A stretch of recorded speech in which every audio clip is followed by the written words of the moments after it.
very seriously without considering the digital aspects. So,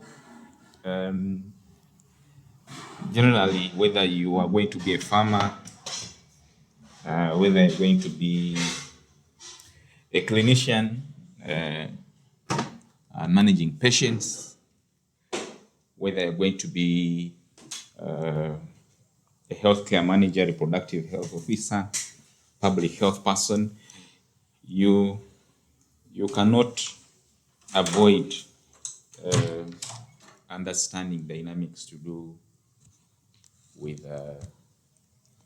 digital technologies. The digital technologies or competencies in digital technologies can propel you to greater heights.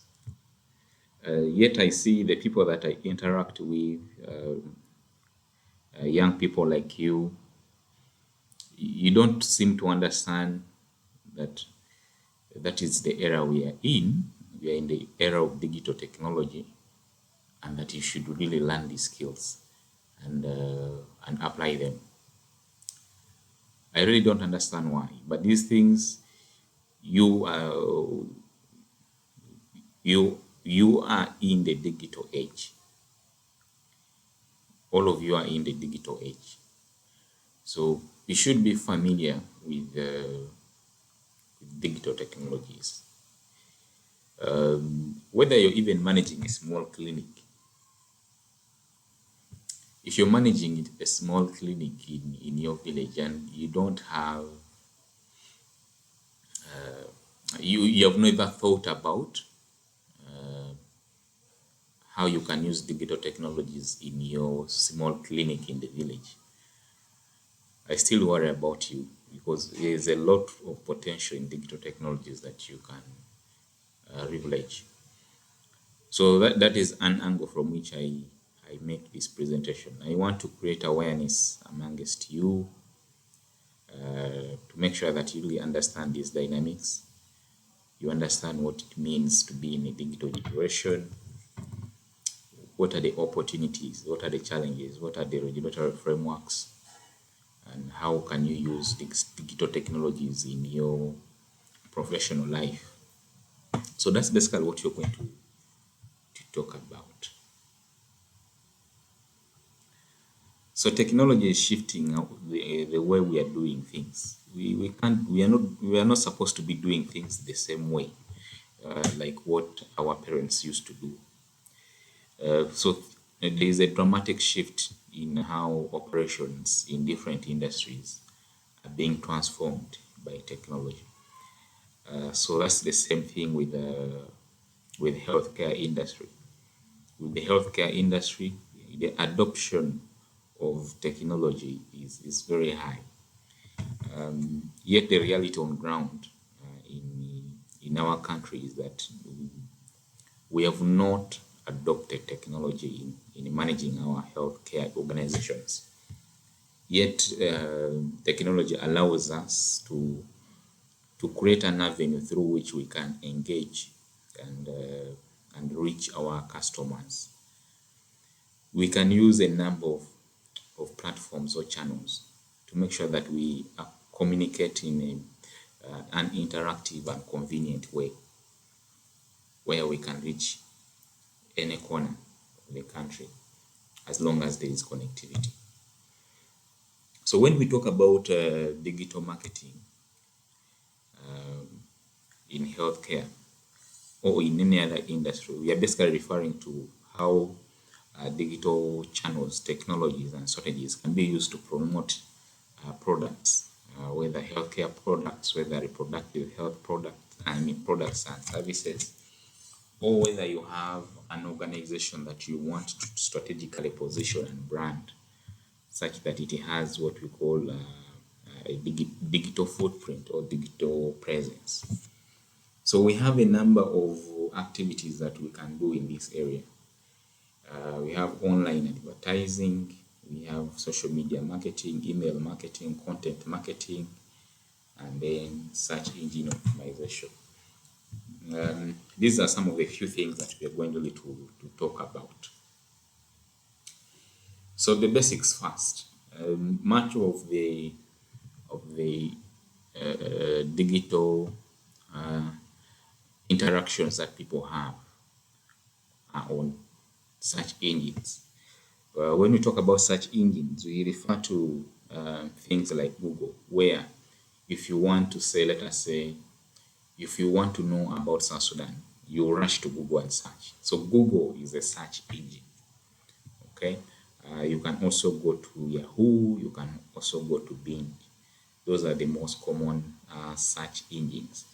And it's also very important for you to know how these search engines actually work, which one is the most popular search engine. Because, of course, we shall see that you do marketing on these search engines. So out of the three, Yahoo, Bing, and Google, which one are you going to use? Or let us say in South Sudan, which one is the largest? Of course, world over, Google is the largest search engine. About 81% of the market share is owned, or people are using Google. So if you're going to do marketing, of course, you rush to Google because Google is the most common search engine.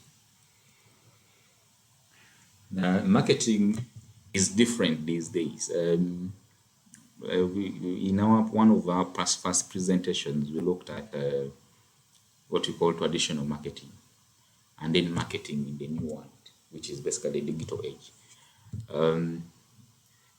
Marketing has shifted from the traditional market matrix that we know, which has 4 P's: the product, the price, the place, and then promotion. Other sources have up to 7 P's of marketing. In the digital age, we look at the 4 C's, of marketing in the digital world. So the first C is what you call co-creation. Okay, this is where the customers are involved early enough in the process of developing the product. Okay, so you don't sit in your office and say my potential clients would need a product which is like this, and then you design it and then take it to them.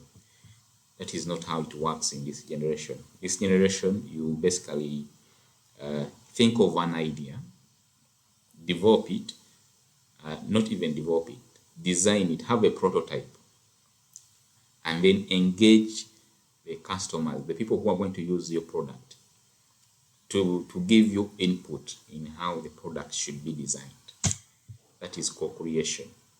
Okay, that means that you're no longer the expert, but you work together, and that is a phenomenon we call design thinking. Design thinking, where you don't sit there and create the whole product without involving the end users. Recently, I was involved in a research for designing an app for nurses and midwives in the country. And Canadian Association of Midwives was the sponsor for that research. The point of that research was that the nurses and midwives have to be asked first. So we wanted to understand what their preferences and needs are.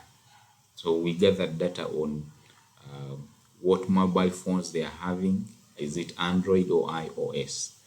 Are they accessing internet? What apps have they been using? And how would they want the app to look like?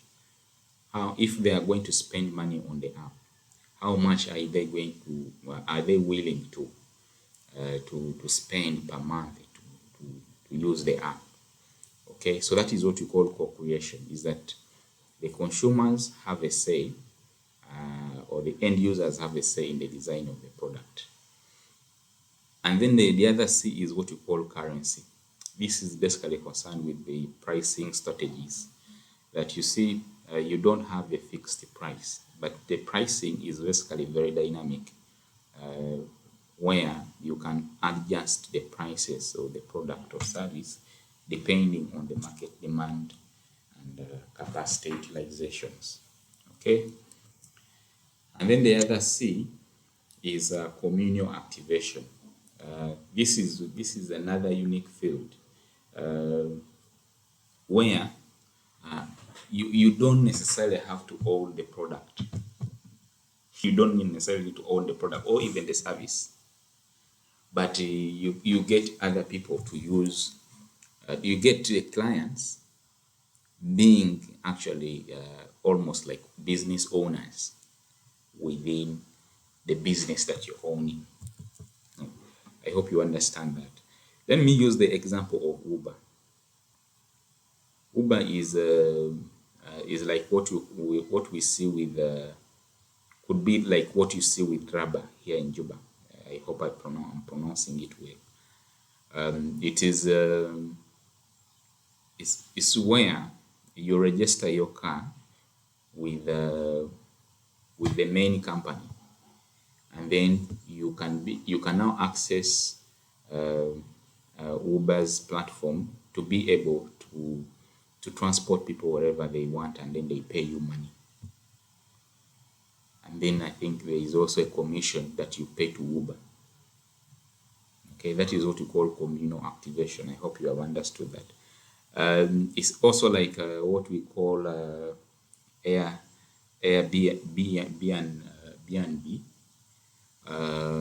So, for example, you have a house. Let us say in Malacca, and you are not staying in Malacca, but we have tourists who have come from another country and have visited Malacca. So what you do is that you put that house on the BNB, and then people who are visiting Malacca can stay in your house and then pay you some money. Okay, and then of course you also pay some money to BNB. So you can see that is the modality of how you can have customers basically talking to customers. Or what it is in one way related to what we see with Alibaba, the one owned by Jack Ma. It is called B2B. B2B. With that, the business is communicating to another business through a platform, and that platform is Alibaba. So that is the point. And then you have conversation. Conversation is that organization these days don't. It's not a one-way conversation that you have. That you always say, "Hey, we have surgeries on Mondays. We have chronic care on these days." So you are the one always communicating to the potential clients. No, it's supposed to be a conversation. You hear what they are saying and then respond. And then they hear what you're saying and then they respond. That's the kind of marketing that we have. So it's no longer one way where we post information to potential clients. So we have seen that we can use a number of channels to do our digital marketing. We hinted on search engines, which is basically one of the largest platforms that you can use for digital marketing. With search engines, of course, if you have a hospital in WOW and then I type WOW hospital, whether I'm in England, I should be able to see the website of WOW, of the website of WOW hospital that you own, what departments are there, the contacts number. If I can schedule an appointment, I should be able to do that. So that is one of the channels. These channels, or basically what I'm terming as the media here, can be categorized into three. So the first one being the paid media. With the paid media, this is where you make payments such that you can appear on any social media platforms. Digital platforms. These digital platforms can include a search engine, social media platforms, or digital billboards and things like that. You make a payment. And then the other one, okay. And then the other one, the second one here, owned media. Owned media is the hospital or the health facility itself has digital platforms on its of its own. Okay, so it has what we call digital assets. So as a hospital, which digital assets you have? The hospital can have a mobile app, Wow Hospital mobile app, or Restore Hospital mobile app, and then it has the website. It has the social media handles. Those are examples of digital assets that organizations can have. If you check the hospitals next to you, it is extremely very hard in this country to find a hospital with the website, with the mobile app, with the active social media handles, whether on Facebook, LinkedIn, or even X. Okay, so these are very important digital assets that you should have as a healthcare organization. And then we have what we call earned media. Okay, this is very important. For every client that you have, for every client that has ever visited your health facility, you just need to make sure that they become your ambassadors, that they talk good about your services. That is earned. It's something that you have really worked for. It has come from your sweat as a result of providing quality care. But if a patient's experience in getting quality care in your facility is bad, if the experience in getting care in your facility is bad, that is negative and media. They will discourage other people from coming to you. So usually with this, of course, you don't have direct control over what will be said about you, but you have control related to how you actually provide this care. Okay, it's just like all of you here who are studying with us. Most of you have the potential to recommend us to other potential students, and that is what is called earned. In one of the intakes that we had, about 80% of all the students were being referred by at least a friend who is studying with us.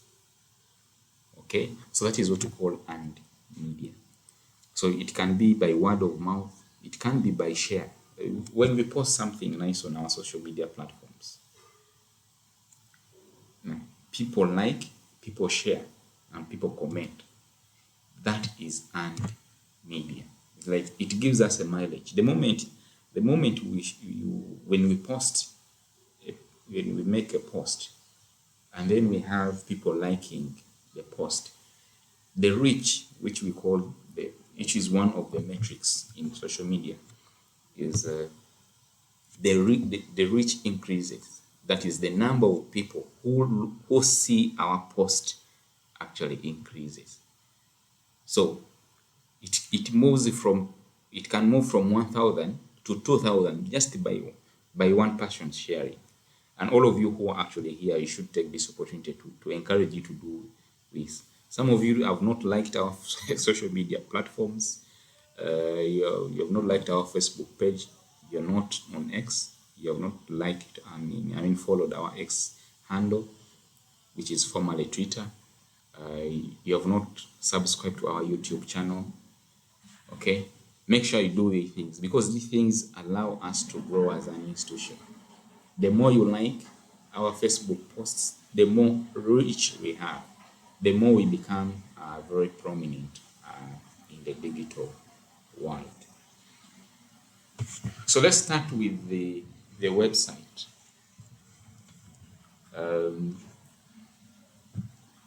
Should a hospital have a website? My answer is that definitely a yes. whether it is even a clinic, whatever health organization.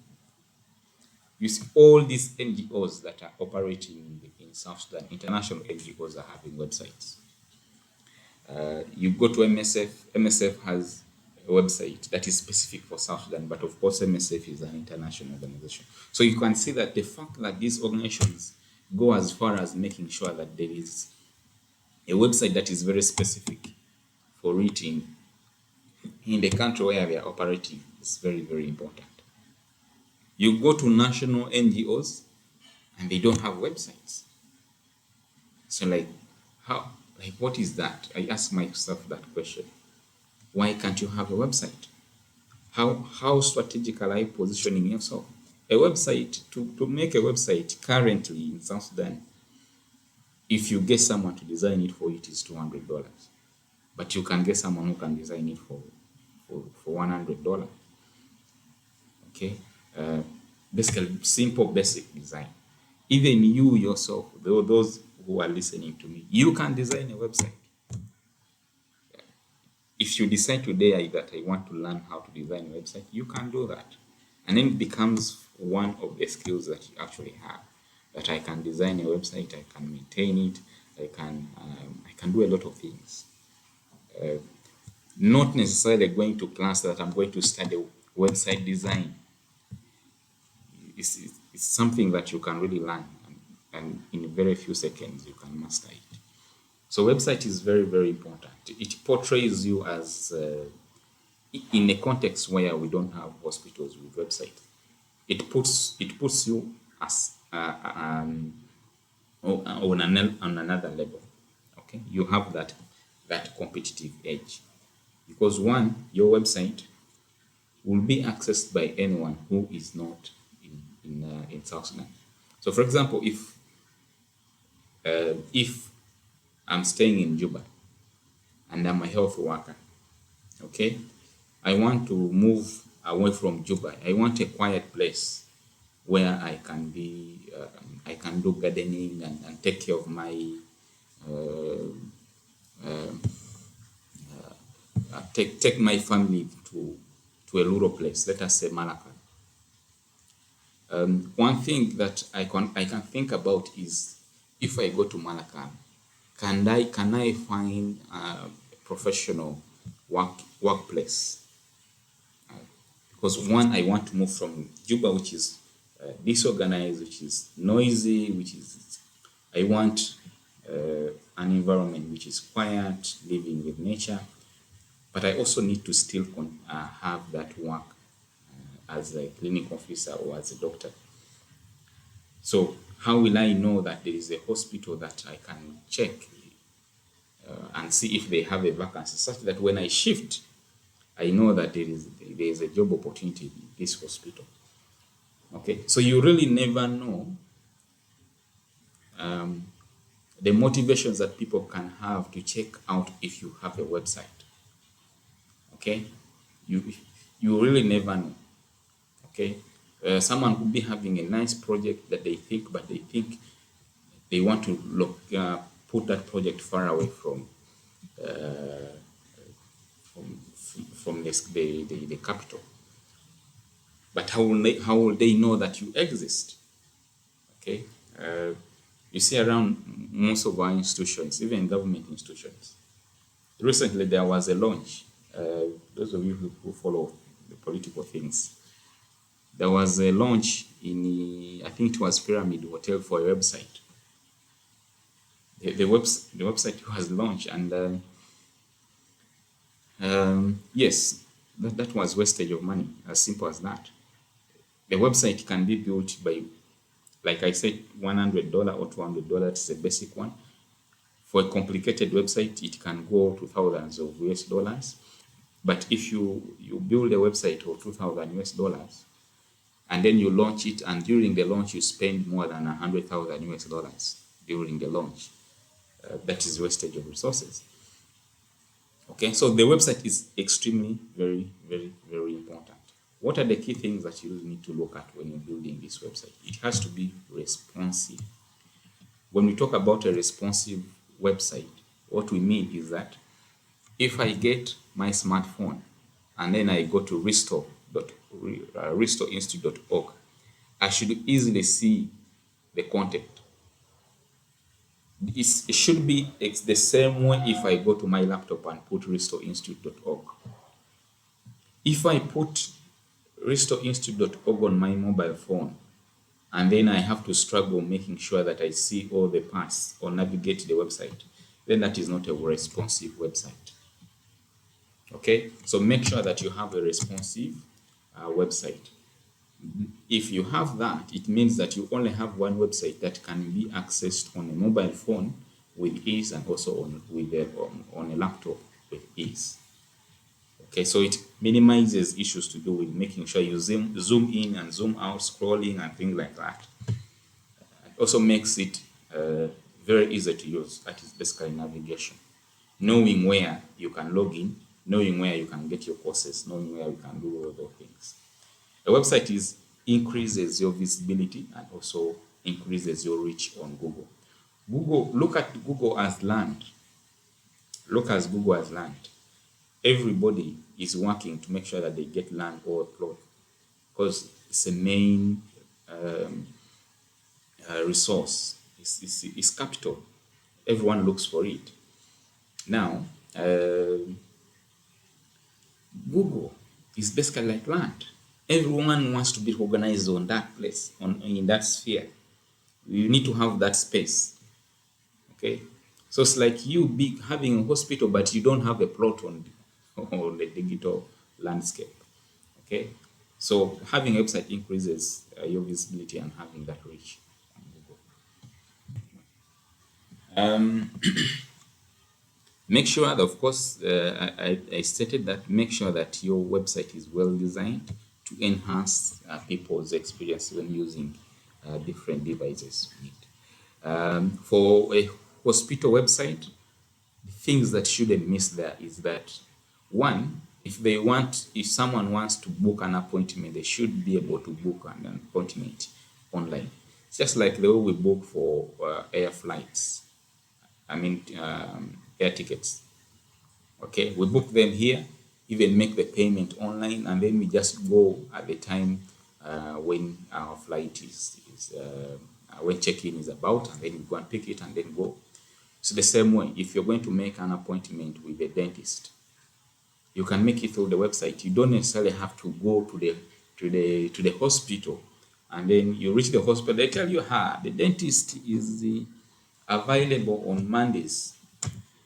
Okay, so I burn my fuel, waste my time to go and make sure that I can book an appointment with the dentist. Okay, so you don't know when the dentist is available. We don't know when you can book an appointment with a gynecologist and things like that. If a patient comes, they have taken their medication, and while taking them, they experience some side effects that they don't really understand. Can they just go to your website and consult a physician and say, I'm experiencing A, B, C, D, what should I do? Or I have to book another appointment and then come, and then you charge me consultation fee. Okay, a website can, of course, boost conversions and sales. This is to mean that if I see your website, anytime I feel sick, it's most likely I'll come to your hospital because I've ever seen it somewhere. That is conversion. Converting a person who has seen your digital footprint, maybe through a website, and then them becoming a client is an important element. So that is about conversion. Of course, the things of booking saves time and money and things like that. And then you get the sales. Okay, and then the website can also tell you how many people have visited the website. What are they really interested in when they're visiting the website? Because the website will have a number of issues. A number of elements: the booking, the services, about us, and things like that. It can also have social media links, the contacts, and things like that. So when someone visits your website, the data analytics should be able to say that this is where they spend a lot of time. And then you start to understand that, okay, that means that the services that are needed highly are related to this, and this is where I have to put my efforts. So we have what you call organic and then sponsored search. So when you go to, when, for example, this is an experience I had. You see, when you don't have a medical problem, you don't really bother about what is happening around. You don't think about the hospitals, which ones will you always rush to, or and things like that. So I had a dental problem sometime last year. So I was like, okay, so which dental clinic do I know? I didn't know any, yet I had stayed in Juba for some good time. So of course I rushed to Google, searched dental clinic in Juba. I got one. It was Opsan on in Melekia. I was able to access them. One, they had a Facebook page, and was actually the only one which had a little bit of organized content on social media. So while I searched on Google, the content that came is there on the content related to their Facebook page. So I got their phone numbers, I saw what they are doing, and then the following day I went. That the process through which I went through to make sure I get to Opsan was what you can call as an organic search. You sit there and say, okay, this is what I want. I want to get it. That is what we call organic search. Now, Opsan did not advertise to be seen, such that I can be able to see that they can offer dental services in Juba. That was an organic thing.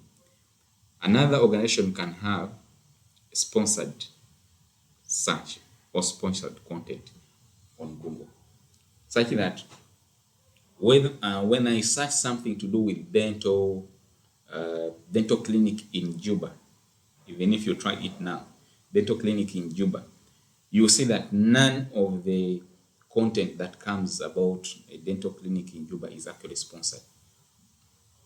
Okay, that means that people are not spending money to make sure they can be seen, and what they're basically getting is organic search. So you get them by organic search. So if you go to the internet and then search maybe hospitals in Juba, you will see those that are sponsored and those that are not sponsored. But most likely, all of them are basically by organic. They are not having adverts, or they are not sponsoring any of their content on the search engine. So, importance of organic search. You don't spend money. Just make sure that your content is organized. If you have the website, it is very organized. It is optimized. We shall look at that later on. And make sure that your presence online is organized. Okay? Just make sure that is organized. So you're not going to lose money making sure that you sponsor your content.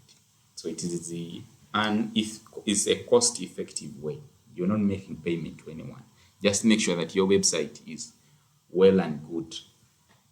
Make sure your social media handles are well and working. Okay? So that's the importance of organic search.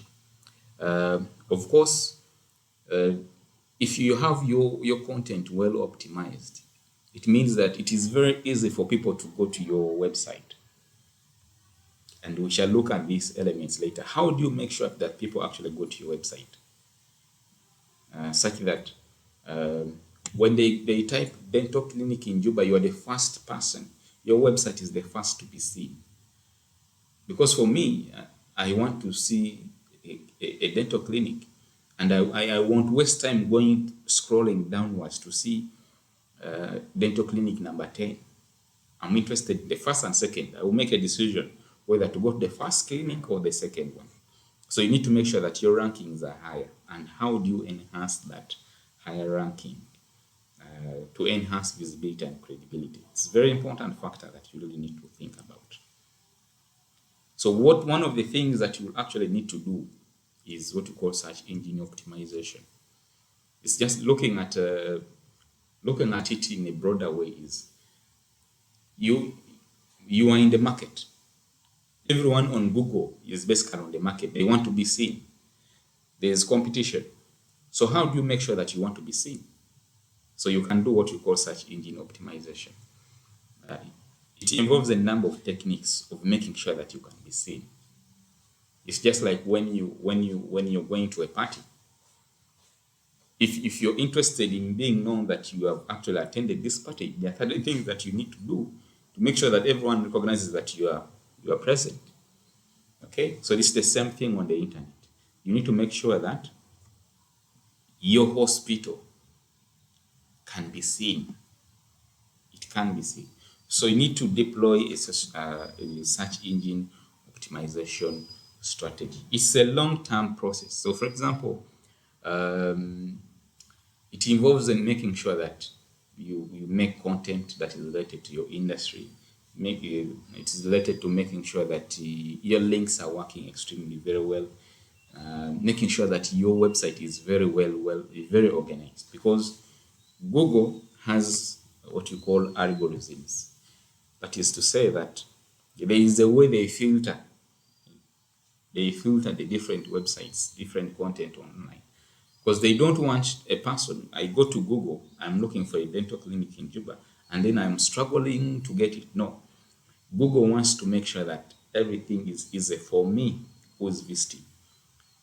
So that means that for Google to make your clinic to be first or second, you need to be extremely very organized.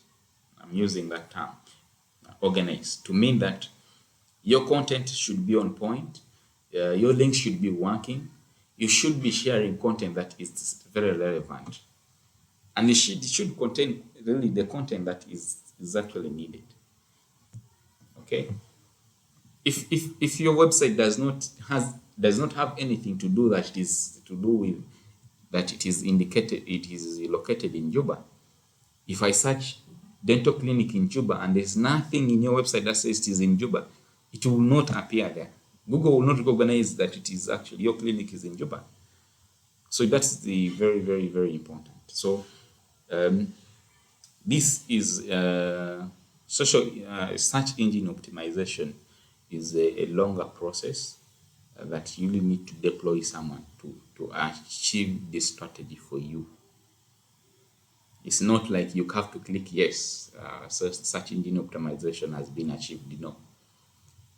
It has a number of strategies that you have to make sure that you fulfill, and then you will have better rankings, such that you can be seen at the top. So issues to do with making sure that you use the right words. We usually call them the keywords. If you have a dental clinic, there are keywords that are related to a dental clinic. Okay, issues to do with a root canal, tooth transplant, whatever it is. Okay, because, for example, in my case, if I didn't search for dental clinic in Juba, I could search for the procedure that I wanted to do in Juba. So I could just write dental canal in Juba. So it means if your website does not have the word dental canal and it is linked to the location Juba, I will not get you, because Google will not show that you actually carry that procedure. Google is interested in giving me the right information. So you should think in terms of what the client could actually want to have. So if you have a dental clinic, make sure that in your website, the content related to dental procedures, the common dental procedures that anyone can actually type, this content is available. Such that when I say root canal in Juba, root canal procedure in Juba, your website comes up and then I can go to your clinic. So it's very, very, very important. So how do people actually search for information? If you know how people search for information, then you can be able to know how you can trap them. It's just like us here. Uh, how how do how do students make decisions on whether to join us or not? How do they even recognize that we exist? Okay, those are very important questions. One is that they can just go to Google and say online education in South Sudan. Definitely Risto will come, whether you want it or not. At least whether it is a website, whether it is a social media page, whether it is whatever it is, we shall be there. Okay?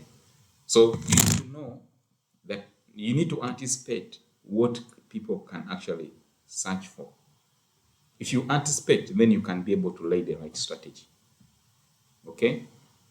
So people can search with a navigational intent, like dental clinic in Juba. That is navigational. You're trying to scan to see what is there. And then we have what you call informational intent, seeking information. Okay, seeking information. For us, we have to think in terms of, or you have to think in terms of the patient. If there is a patient who has this condition, what information could they want to look for? For example, we have conditions that are very prevalent in South Sudan. Let us say hemorrhoids. Okay, so if on your website you wrote an article to do with hemorrhoids, what causes hemorrhoids, or how can it be treated, whether you provide the services in your hospital and things like that. So someone who has that condition and is seeking for advice will go to Google and say how to treat hemorrhoids. And then if you have that on your website, then your website will come first, and that person is in the same locality with you. For that person will seek for medical care in your facility because they have read about the content on hemorrhoid on your hospital website. So that is informational intent. And then transactional intent. Like someone wants to buy something. So I want to buy a glucometer. I want to buy a medical device. How? And then I go to Google and then type glucometer. Glucometer for sale in Juba or in South Sudan. Okay, and then you have what you call commercial intent. If I'm going to start up a hospital, I may need to really do some search and see what is really happening within the healthcare industry in Juba. So I'm searching. I want to know which hospitals are there, what services are they providing, how are they doing in terms of their online presence. And then for patients who visit these hospitals, what are they saying? And this is where an element of reviews comes in. Reviews are very, very important. What are reviews? When I get a service from you, or when I buy a product from you, I should be able to give feedback about that product. Okay, recently I bought a small speaker. I bought it at 40,000 SSP. I used it twice. The third time it couldn't work. And if the person who sold it to me has a shop that has a website, I could just go there. I bought a speaker from you on this date at this amount. The speaker only worked for 3 days. I put a full stop. I keep quiet. That's a review. I'm just giving you feedback of what service or good that you have provided. If this person is very serious, this person will contact me and say, please, sorry for what happened. Can you bring the speaker back and we are going to replace it? That's the power of reviews. You need to make sure that the reviews that you have on the digital platforms are positive. People make purchases based on reviews. Okay? For you, if you just go to the market and buy things, that's not what other people are doing. People are buying goods based on what other people who have used the same goods are saying. So if I buy a car, I say this car, I'm using it. It is efficient in fuel consumption. I spend minimally on repairs, on fuel, whatever it is. The interior is spacious and things like that. That's a review. So the next person who wants to buy that same car will look at the reviews.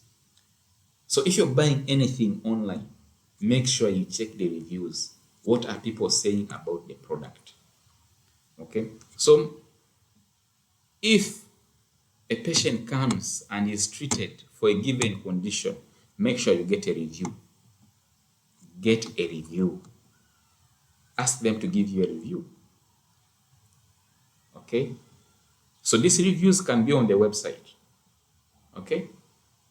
So, okay, thank you for coming. Everything is well.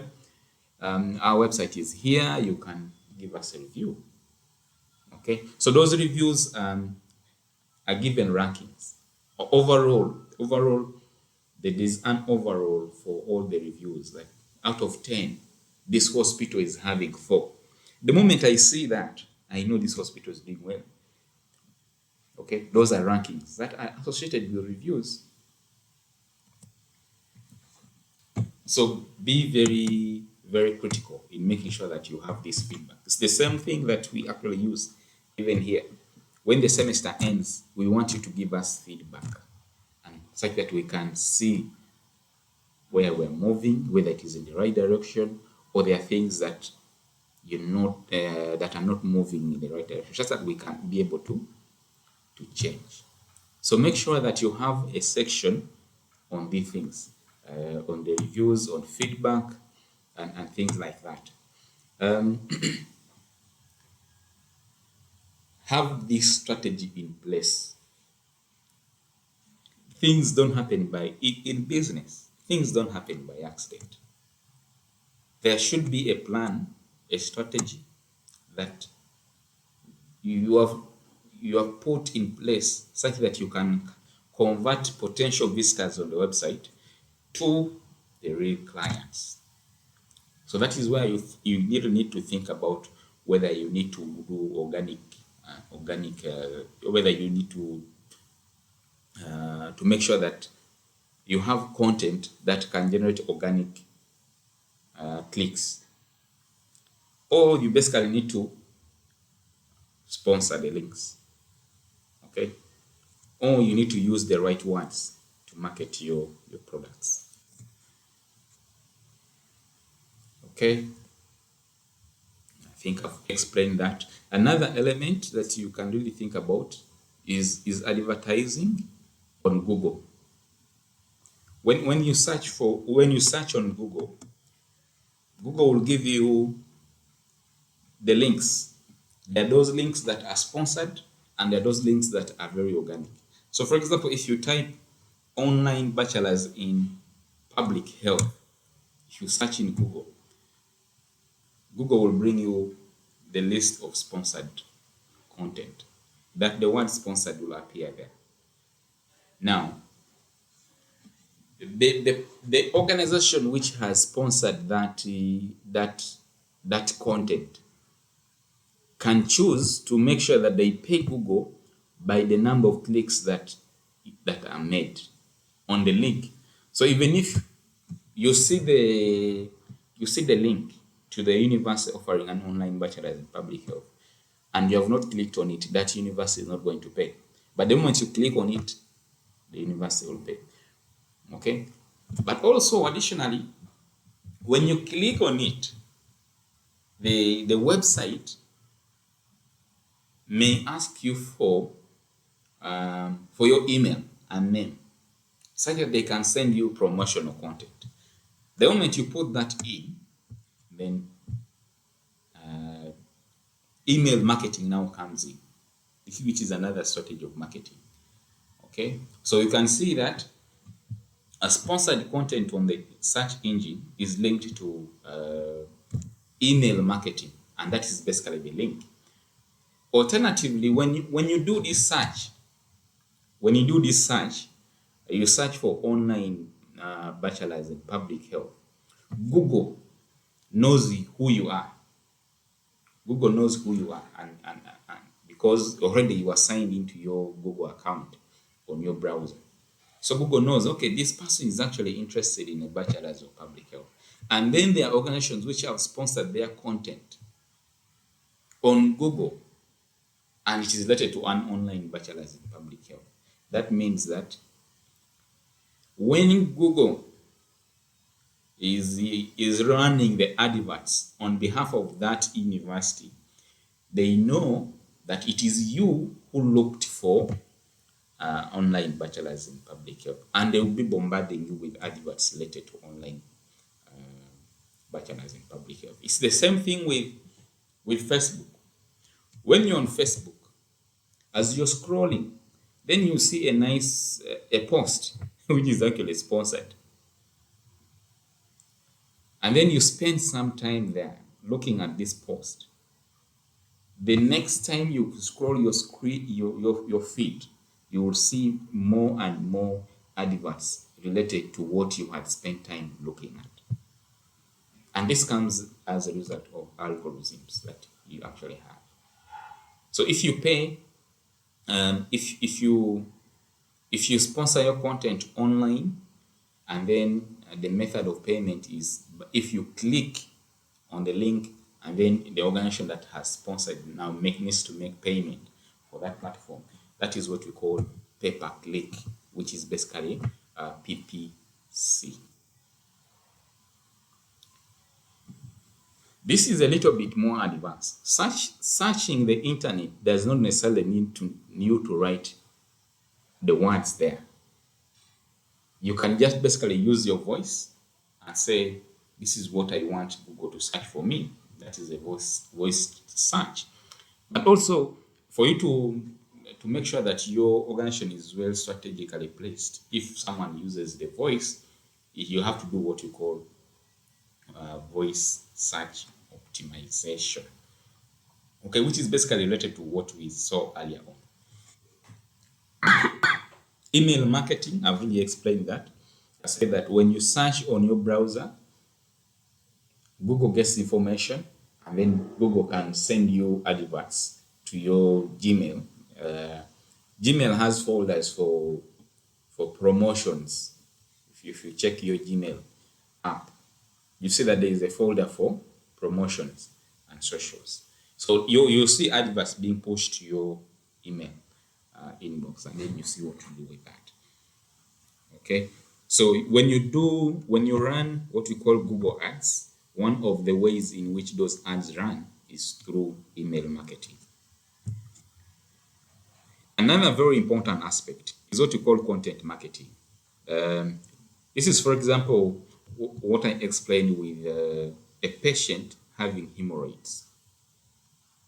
So the person wants to look for information on how to manage hemorrhoids at home.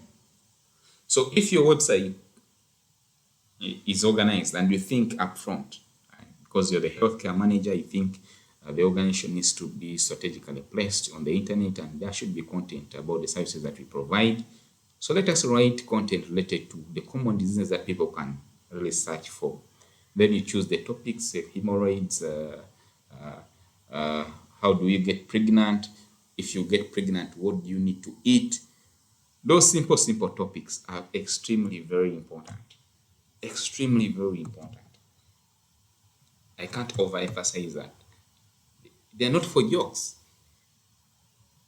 Okay, they are not for jokes. They are very, very important. The women will search for, how do I get pregnant? In a simple way. How do I get pregnant? I'm pregnant, what should I eat? I'm pregnant, what drugs should I avoid? Such small topics are extremely very useful. Such that when I'm searching or information, your hospital comes up first because it has this content. And then the next time you see the person uh, coming to the hospital is a person who is coming because of content that they have actually read. Okay, you make videos. There are some procedures which are extremely very delicate, that can be inspiring, that can have a lot of reach. There was an experiment, I mean, a surgery in Guru Regional Referral Hospital. It was for um, the woman had, was it Previa? What was that? I can't remember extremely very well what that thing was. But it was a delivery that was extremely delicate. But there were recordings, video recordings of how that surgery took place. And good enough, the children and the mother were extremely very good, in very good condition. That video featured, like, millions and millions of people watched that video. It was all over the news in Uganda. And that procedure, like I said, it was conducted in Gulu Regional Referral Hospital. Okay? That is the importance of marketing in terms of content. Okay? If someone comes in with a condition that, of course, you need to make sure that there is consent. You don't take people's video without consent, and that they really sign and things like that. But when you are in a hospital environment, there is a lot of content. There's a lot of content. If I was working with one international organization, and then the expatriates used to write articles, but none of the Junubin were actually writing articles. People are not writing articles. You get a patient whose prognosis you think really this one can't make it, and then miraculously they make it. Why can't you write about it? As long as you have consent. These are the articles that actually inspire people to even make donations to your hospital. Someone reads the story and gets touched, and then they say, I have 100,000 US dollars that I want to donate to the hospital. And that's how you get a new building to the hospital, just because of an article that has touched someone's heart. So it is very important that content marketing is extremely, it's very, very, very important. Okay, it's very, very important. People want to relate to people's stories. People want to relate to people's stories. So if people go, if you have someone who has visited your health facility, and then they can write a very good story, or what we call a blog, encourage them to write and then post. You can never know the impact of such posts. Okay, so content is extremely very important. Be organized. Know what content can inspire someone to actually read. You need to be, now the dynamics of writing this content. You need to know the right words to use, the right titles, the right style. Okay, conducting research, making sure that you have work that is undistributed. Don't write fake things and things that don't carry a lot of sense, things that are not backed by research, and then you put them on the website for the hospital. Like, that could be a very terrible mistake. Instead of marketing, you actually bring the reputation of the organization down. The patients themselves can write this content. There's not necessarily have to be you. Okay? It doesn't necessarily have to be you. If a patient writes about their experience in visiting your hospital, then the most honorable thing you can do is to share that content also on your platform. As long as it contains the truth and there is no exaggeration. Avoid and be very critical on what you can really share and what you cannot share. If people are testifying, they are giving testimonies. Let those testimonies be honest. The moment they are not honest, and then you share, you have a problem. Okay?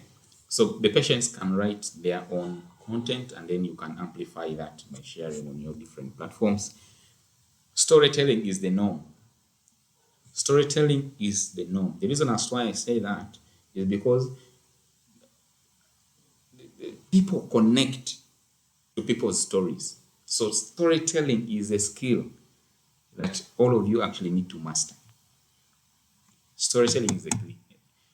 If you can't tell your story in a captivating manner, then people will not pay attention to you. These days, donations don't come because of very excellent proposals. Donations come as a result of having stories that touch people's heart, and then you get the donations. So the narratives should resonate with the target audience. Very important. So we look at other areas, which of course are not yet utilized. Artificial intelligence and machine learning. These are like, this is the future. If we talk about artificial intelligence and machine learning, this is the future. If artificial intelligence these days is used, if you have a hospital and maybe they have a website, and on that website we have what you call a chatbot.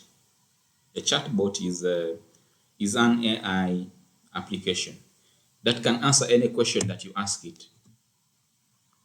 That is AI. AI is basically just like what stands for artificial intelligence. Instead of a person sitting there and answering patients' questions, the AI is just a bot. You put your question there and then it answers. Okay? That's where we are going. And then machine learning is to do with having a lot of data and knowing how to analyze it and come up with insightful decisions that you can make. And then we have what you call virtual reality and augmented reality. These are things to do with, for example, there was an exhibition in Dubai recently. I think it was last year. So Rwanda has what you call, it has gorillas. That's why Rwanda sponsors Arsenal, and I think it sponsors PSG. Okay, so in the exhibition in Dubai, Rwanda wanted to make sure that people can experience how gorilla trekking can happen. So can you take the gorillas to Dubai to do the exhibition? No. What they basically did was to use what you call virtual reality. With virtual reality, you get to experience how something really happens in real time. So you wear those virtual reality equipment on your head, and then you feel like you're actually in the jungle doing what you call gorilla trekking. So it's the same thing that can be applied to healthcare management in terms of marketing. Is that a patient is going to undergo a certain procedure. So you can give them virtual reality of how that procedure will actually happen, and then they start to visualize how it really happens. That is virtual reality. Influencer marketing is when you get people who have the numbers on social media, or who are basically influential, and then they talk and write about your product. That is what you call influential marketing. Mobile marketing still uses digital technologies, but it is basically with the understanding that you see most people are using their smartphones. So for me to do the digital marketing, I should tailor this digital marketing to mobile devices. So that's where you see a number of SMS marketing, even Facebook.